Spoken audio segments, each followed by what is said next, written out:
Today, inshallah, we're going to be having a short and brief to the point conversation about when Allah subhanahu wa ta'ala, He removes toxic people from our lives.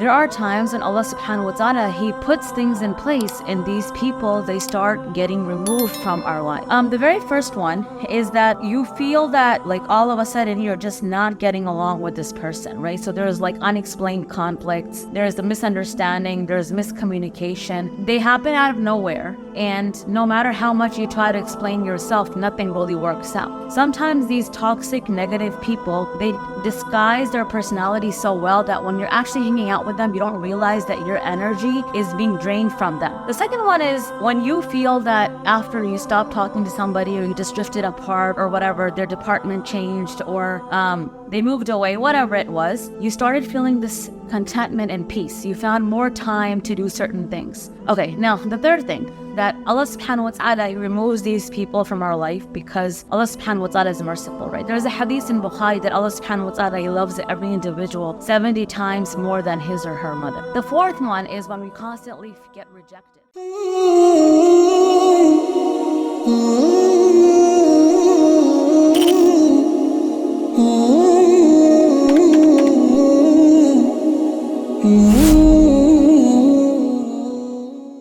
Bismillah ar-Rahman ar-Rahim. Assalamu alaikum everyone. Today, inshallah, we're going to be having a short and brief to the point conversation about when Allah subhanahu wa ta'ala, He removes toxic people from our lives, right? Now, whether it is in our own families, whether it is in our school, careers, workplace, however it is, we all have come across this one person who brings nothing but drama, nothing but negative energy. Sometimes they just stir the pot to play victim, to create more attention on themselves, making everybody's lives around them miserable, right? And the worst part is that ironically, it is so hard to actually create boundaries with that person, because as soon as you start talking about boundaries, as soon as you start talking about, look, I don't have anything to do with you, I don't want to be a part of your drama, issue, whatever it is, you're painted as the bad guy. You're painted as the person that didn't want to work with them, didn't want to speak to them, didn't visit their house, whatever it was, even though you try your best to maintain this, healthy boundary with this person because they're negatively affecting you. But then, subhanAllah, there are times when Allah subhanahu wa ta'ala, He puts things in place and these people, they start getting removed from our lives, right? So today we're going to look at, 5 reasons or 5 signs of Allah subhanahu wa ta'ala removing these people from our lives, right? Like slowly we feel that this person is distancing themselves, or we're put in situations where we don't have to see them anymore, whatever it is. So Allah subhanahu wa ta'ala, He removes these people from our lives, right? So today we're going to look at 5 different ways Allah does that, or we feel that happening, and then how we can relate that to the Quran and the Hadith. The very first one is that you feel that all of a sudden you're just not getting along with this person, right? So there's like unexplained conflicts, there's the misunderstanding, there's miscommunication, and they happen out of nowhere. And no matter how much you try to explain yourself, nothing really works out. And then slowly you drift away. So Allah subhanahu wa ta'ala, He puts different types of tests and trials in people's lives to test them, right? Allah subhanahu wa ta'ala Himself says in the Quran that do the people think that they will call themselves believers and that we will not test them, right? Now that test, a lot of times when we're talking about tests, we automatically think of like illness or losing a loved one or, going through some sort of financial hardship. But sometimes these tests are actually complications that happen in our life due to different relationships and relationship dynamics, right? So when constantly we start bickering with somebody or we have this misunderstanding with someone and then we start drifting away from them, let it be a relative, a coworker, a friend, whatever it is, or whoever it is, right? It is a test from Allah subhanahu wa ta'ala, because sometimes these toxic, negative people, they disguise their personality so well that when you're actually hanging out with them, you don't realize that your energy is being drained from them or your time is being wasted by them, right? And then when these unexplained conflicts start happening, it's kind of like, why can't this problem be solved? But that is actually a test from Allah subhanahu wa ta'ala. And that is that test in that relationship. And in the form of a test, Allah puts these conflicts that are unexplained, right? There's no like closure to them, and we slowly drift away. So the first sign of Allah removing people who are not good from us, from our lives, is basically going through unexplained conflicts and then drifting away from this person, right? Now, the second one is when you feel that after you stop talking to somebody or you just drifted apart or whatever, their department changed or they moved away, whatever it was, you started feeling this contentment and peace. You found more time to do certain things. You found more energy. You got your positive energy back after this person left, right? So Allah subhanahu wa ta'ala says in the Quran that in the remembrance of Allah, there's peace for the heart, right? In the remembrance of Allah, there's peace for the heart. And a lot of times, because of all of this busyness around us, we actually don't realize that we are not spending enough time in remembering Allah subhanahu wa ta'ala. And sometimes it is negative people who would take all of our energy to a point where when it's even time to pray salah, we're just thinking about them. And, or even when it's about to, when it's time to go to sleep, or even in our sleep, right? We only like dream or we think about all this negativity around us. And when Allah subhanahu wa ta'ala, He takes them away, we feel this contentment and we feel this peace.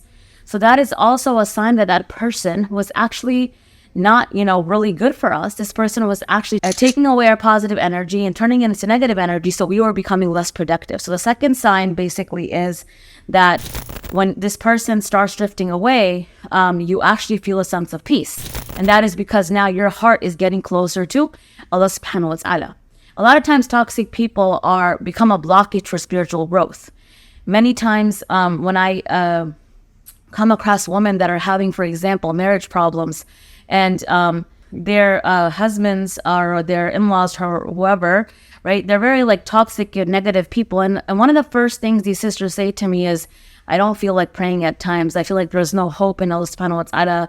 I don't feel like making dua. A lot of people drift away from their deen because when there's negative people around you, you kind of lose hope in everything. It's kind of like if the person closest to me can be so negative, the way shaitan works is like, how is dua going to help? Or how is salah going to help? So definitely one of the signs of toxic people being removed from our lives is that once this person, we're not dealing with them anymore much, we actually feel closer to Allah subhanahu wa ta'ala. Okay, now the third thing, that Allah subhanahu wa ta'ala removes these people from our life because Allah subhanahu wa ta'ala is merciful, right? There's a hadith in Bukhari that Allah subhanahu wa ta'ala, He loves every individual 70 times more than his or her mother.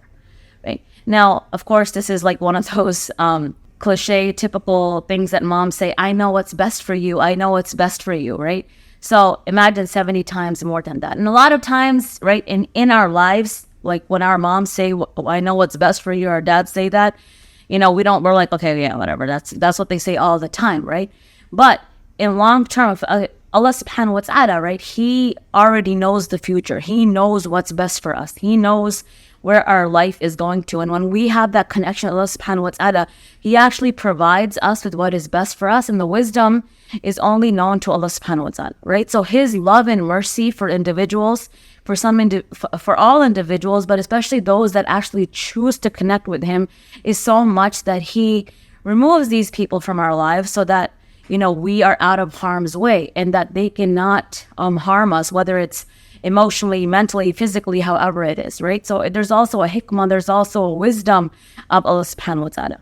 The fourth one is when we constantly get rejected, right? So, and this is actually, it could be like even like if you're going through like job interviews a lot, and every job interview you go to, you feel like everything went well, but then you got rejected. Or it could be that you're trying to do a certain thing at your workplace, but then you cannot get into that role.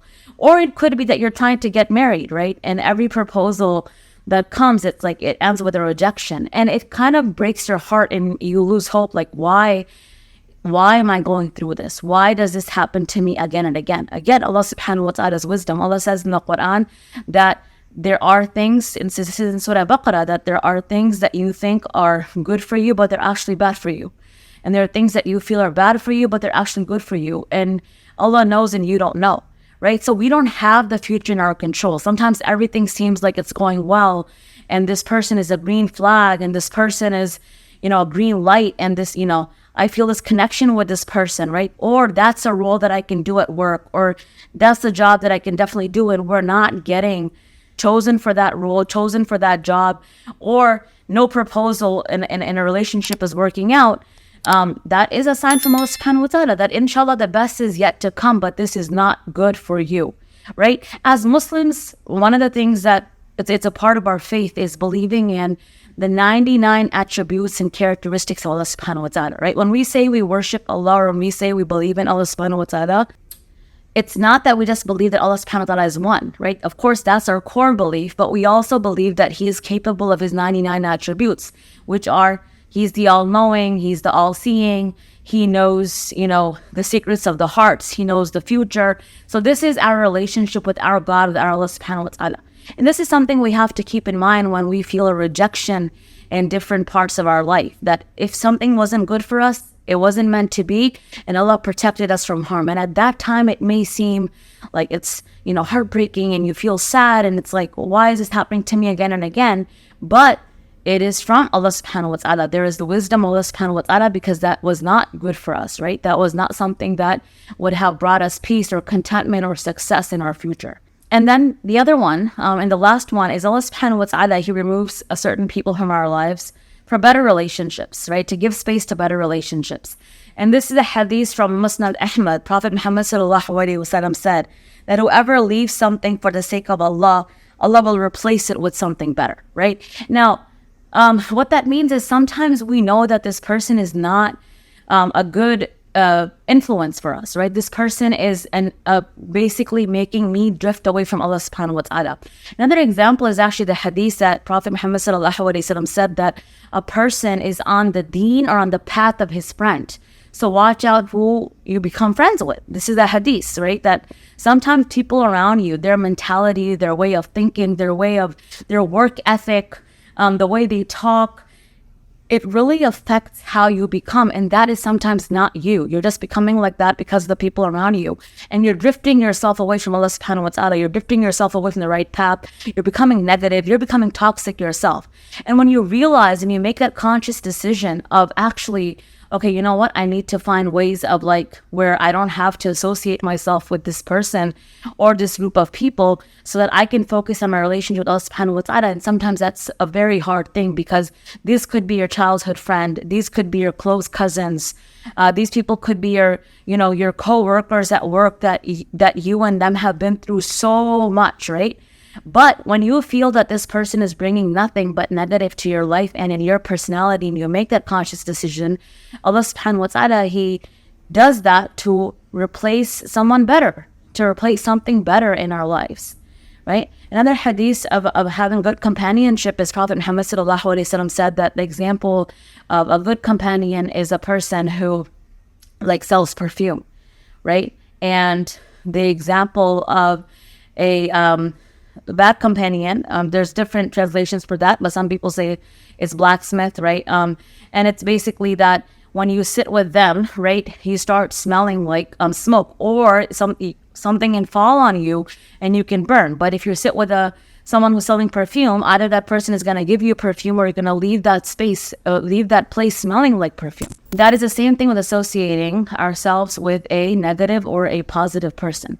So Allah subhanahu wa ta'ala, He puts these situations, He puts these thoughts in our heads to remove us from situations that are actually not going to be good for us, right? So today I just wanted to talk about this a little bit, because I do know that especially as Muslim women, we try to maintain relationships, and we try to maintain friendships, and sometimes those friendships and relationships are actually doing more harm than good, right? And then we also get stressed about, certain relationships that don't work. Or sometimes I come across youngsters who have just started their careers, or they're in college right now, and it's like they cannot get into certain cliques or groups in school and college or at work, whatever it is, right? And then you feel rejected and you feel isolated, but there's actually a wisdom of Allah subhanahu wa ta'ala. It's not that you're not good enough for them. It's that if you were friends with that person, or if you continued your relationship with that person, it would not have been good for you. And subhanAllah, Allah gives so many signs, and then yet we still choose to ignore them. And sometimes we actually stress ourselves and go into depression and anxiety because, our relationship is not working with so-and-so, or our friendship is not working with so-and-so. And it's funny because this is not something that only happens in teenagers. It happens with adults a lot as well. So these are just some, things I wanted to share, that if Allah subhanahu wa ta'ala is removing certain people from your life, right? And He's creating situations where you have to drift yourself from certain people, alhamdulillah, that's actually a very good thing. And it all boils down to our faith in Allah subhanahu wa ta'ala, that Allah subhanahu wa ta'ala, He knows the future and He knows what is best for us. I hope today's video was relatable for you guys. If you guys like it, do please like, share, and subscribe. Inshallah, I'll see you guys next time with the next video. Assalamu alaikum wa rahmatullah.